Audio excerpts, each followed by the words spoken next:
ഞാന് ഏകദേശം ഒരു 5 മിനിറ്റിനുള്ളിൽ ചെയ്തൊരു കവിതയുണ്ട് നമ്മളെ കുറിച്ച്. അതെ, തീർച്ചയായിട്ടും. കാരണം എന്താ വെച്ചിട്ടുണ്ടെങ്കിൽ ഒരു 5-6 മാസങ്ങൾക്ക് ശേഷം പിന്നെ അബുദാബിയിലായിരുന്ന ഞാൻ സൗഹൃദ ബന്ധങ്ങളോട് കൂടുതലും വിട്ടുനിൽക്കുകയായിരുന്നു. അതുകൊണ്ട് തന്നെ എല്ലാരും കൂടി ഒന്നിച്ച് കണ്ടേക്ക് എന്റെ ഉള്ളിലുള്ളൊരു സന്തോഷം, അതിനെ കുറിച്ചിട്ട് ഒരു 5 മിനിറ്റ് കൊണ്ട് രചിച്ച ഒരു കവിതയാണിത്. ആകെ കുറച്ച് വരികൾ, 4 വരികൾ മാത്രമേ ഉള്ളൂ. അതുകൊണ്ട് തന്നെ ഇന്നത്തെ ന്യൂ ഇയർ ആയതുകൊണ്ട് തന്നെ അതിന് പേര് നൽകിയെന്ന് പറഞ്ഞു കഴിഞ്ഞാൽ ഈ രാവിന് ഞാനെന്ത് നാമം വിളിക്കണം എന്നതാണ്. ഇത് സംഭവം എന്താണെന്ന് വെച്ചിട്ടുണ്ടെങ്കിൽ എന്റെ ഉള്ളിൽ എന്താണോ ഈ സന്തോഷം, ഇതിന്റെ ഒരു സന്തോഷം എന്താണോ അതാണ് ഞാൻ ഉദ്ദേശിക്കുന്നത്. അതിനെ എങ്ങനെ അവതരിപ്പിക്കണം എന്നറിയില്ല. അതുകൊണ്ട് ഒരു 4 വരി കവിതയിൽ അവതരിപ്പിക്കാന്ന് വിചാരിച്ചു. കവിത: ഈ രാവിന് ഞാൻ എന്ത് നാമം വിളിക്കണം. ഈ രാവിന്നു ഞാനെന്തു നാമം വിളിക്കണം. ഈ രാവിന്നു ഞാനെന്തു നാമം വിളിക്കണം.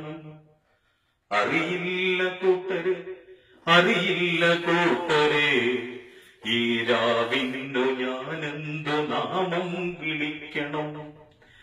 ഒരുപാടു നാടുകൾക്കിപ്പുറം ഇന്നു ഞാൻ നിറമുള്ള സൗഹൃദ കൂടു കണ്ടു.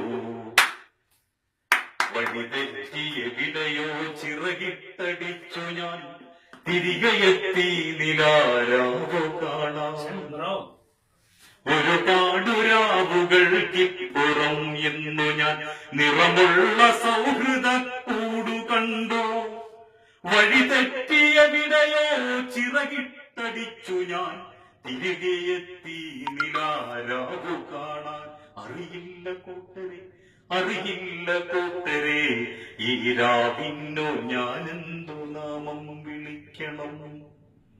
കാതുകളിൽ ആഹ്ലാദനാദം മുഴങ്ങുന്നു, ഹൃദയത്തിൽ ഉത്സവ ചുവടുകൾ കൂടുന്നു.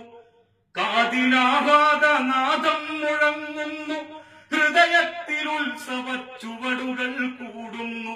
കണ്ണിലാനന്ദ കണ്ണുനീർത്തുള്ളികൾ, നാക്കിനെന്തോ പുലമ്പാൻ കൊതിക്കുന്നു. അറിയില്ല കൂട്ടരെ, അറിയില്ല കൂട്ടരെ, ഈ രാവിന്നു ഞാനെന്തു നാമം വിളിക്കണം.